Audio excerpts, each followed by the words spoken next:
So we are starting a new sermon series today. We spent Lent and Easter in a series called The Bread of Life, a series based on some work done by our friends at Illustrated Ministry. And so I thought we'd use the time from Easter to Pentecost to do the cup of blessing, these two different parts. So we have talked about bread and how Jesus is the bread of life. And now we're going to talk about wine and how Jesus is the cup of blessing. And we start with this scene that is strange.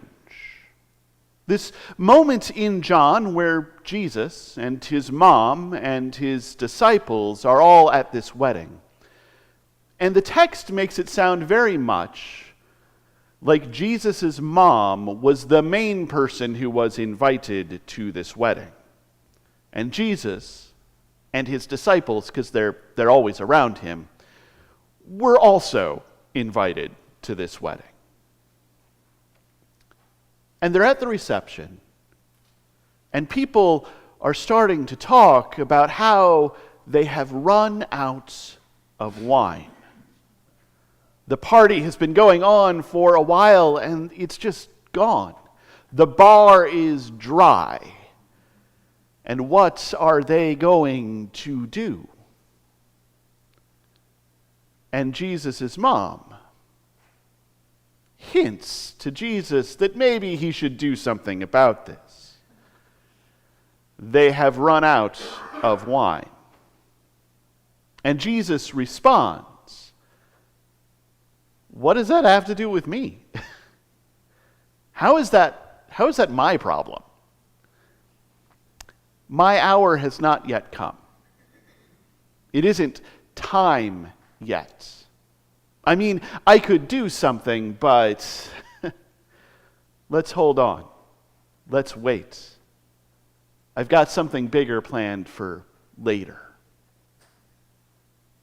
It is this weird moment, this chance to perform a miracle, this chance to show a sign, this chance to keep the party going, and Jesus says, it's not the right time. This is our Sunday of extravagant welcome. This is our Sunday when we reaffirm this open and affirming covenant. It's a big covenant. We'll recite it together again later, but just for now, we, the members of First Congregational United Church of Christ, declare ourselves to be an inclusive and nurturing community of faith. With God's grace, we seek to be a congregation that embraces differences of race, ethnicity, culture, faith, socioeconomic status, sexual orientation, gender identity, marital and family status, age, and ability.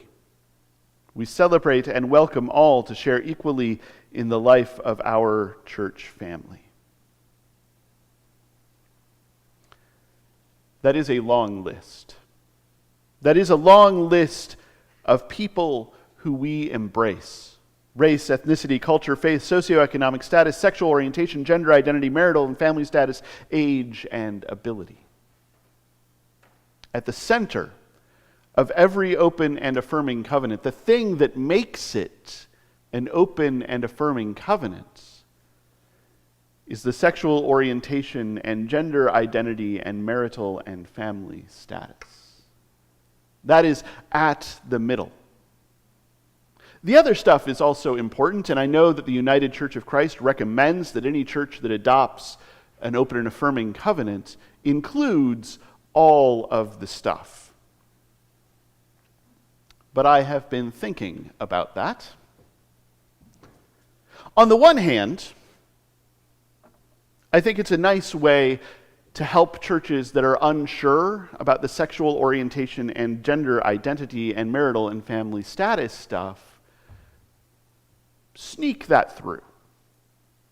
It's like when you have to give your dog a pill and you put it in some cheese and you give it to the dog, or like when you have to give your kids some medicine and you grind it up and sneak it into some applesauce or something. If we're welcoming everyone, if we're embracing everyone, if we have all of these things, then we're not standing up just for one group, we're standing up for everyone, and everyone includes the group that is at the middle. But there is with that a sneaky little trick. There is with that the sneaky little trick that, well, the dog got the pill, but they also ate some cheese, and the kid got the medicine, but they also ate their applesauce, and we welcome and embrace differences of sexual orientation and gender identity and marital and family status, but also race and ethnicity and culture and faith and all of those other things.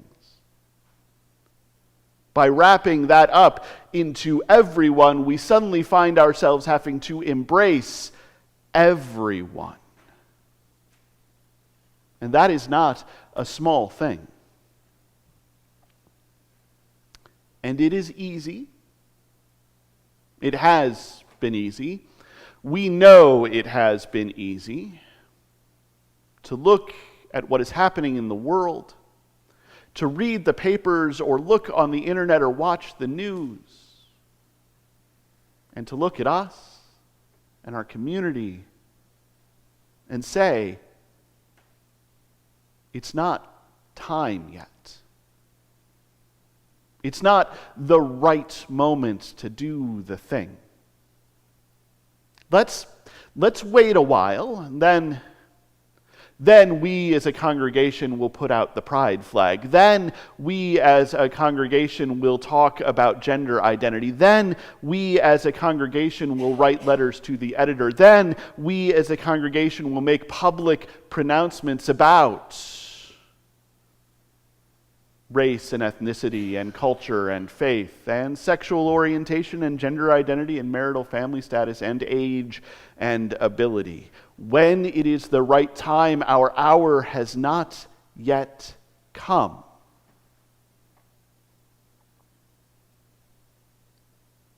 And I got to tell you, I think that the hour probably came a while ago, but the hour is definitely here now. There is too much happening. There is too much going on for us, for anyone, to remain silent. I don't want to get into specifics. I don't want to give particular examples, but I have to give a few because you may not have heard. You may not have heard that our trans siblings can no longer get their preferred gender marker on their passports, that it has to match their birth certificate, and that causes issue if you're trying to leave or come back into the country. You may not have heard that there is a bill that is working its way through Congress to make sure that your name on your driver's license matches your name on your birth certificate when you try to register to vote, which means that if you have ever changed your name, yes, because you're trans, yes, because you got married, you might need to figure out how to register to vote, or you might be kept from voting. You may not have heard that people are being deported without hearings, without ever going in front of a judge, just being put on planes and sent away. And that has included this past week at least 3 American citizens who are minors whose parents are not documented. If we are going to be a church that welcomes everybody, if we are going to be a church that stands for everybody, if we are going to be a church that loves everybody, in all of the cruddiness of the world, then we have to be a church that loves everybody. Whenever the hour is, it is now. Whenever the time is right now. And even if we, like Jesus, are not so sure about acting right now, when Jesus says that his hour has not yet come, his mom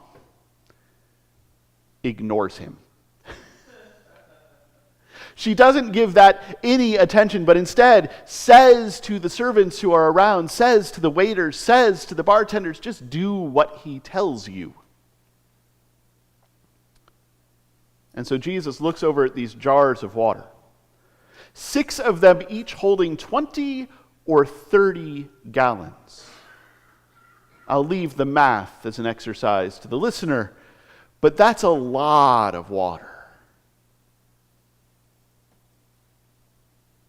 And he turns it into wine. And the party can keep going, I'm guessing at this point, for days, because that is gallon after gallon after gallon after gallon of wine that is suddenly available to everyone. Jesus, who didn't want to do it, is just kind of harangued by his mom into performing his first sign so that the party can go on.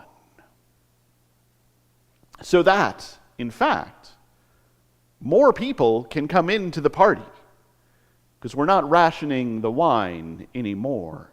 There is enough and more than enough to go around. The church, the big, huge, worldwide church,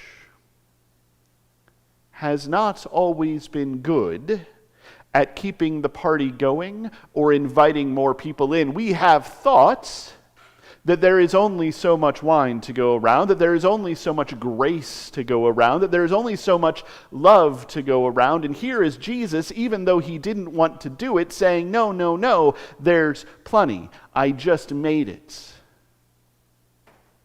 And my guess is that Jesus would keep making it as long as he has to keep the party going. But it gets better. Because when the steward tastes that wine, he is amazed. He is shocked. Because most weddings, most parties, most people would serve the good wine at the start and wait for people to get drunk and stop caring about the flavor, and then serve the bad wine, the cheap beer, those drinks that are just like vodka and seltzer. They'd start serving the garbage. But not Jesus. The good wine has been served, and now it is time for the great wine, because that is what happens when you open up the party, when you keep the party going, when more people get to come in. That is what happens when folks are welcome. Regardless of race, ethnicity, culture, faith, socioeconomic status, sexual orientation, gender identity, marital and family status, age, or ability, or anything else. There is power in diversity. There is fun in diversity. There is glory in diversity. The body of Christ becomes more as more people are welcomed in, as they bring more gifts that God has spread out across the world. And I can say that about the church, but that is also true about wider communities. That is also true about countries. That is also just true about the world. We are better off. Each of us and all of us are better off when there is more diversity around us, when we get more experiences, when we get to try new and different wines, when we get to taste new and different breads, when we get to sing new and different songs, when we get to hear new and different languages, when we get to meet new and different people, when we get to love and be loved by new and different folks. There is power in diversity. There is strength in keeping the party going. There is new wine and abundant blessing in welcoming everyone and encouraging those around us to welcome everyone. So on this Sunday of extravagant welcome, I am asking us not only to affirm our open and affirming covenant for ourselves, but to let the good news of Christ's abundant love and overflowing grace, to let that good news call us to call others to join the party, to taste the good wine, to bring more people in, to be for everyone.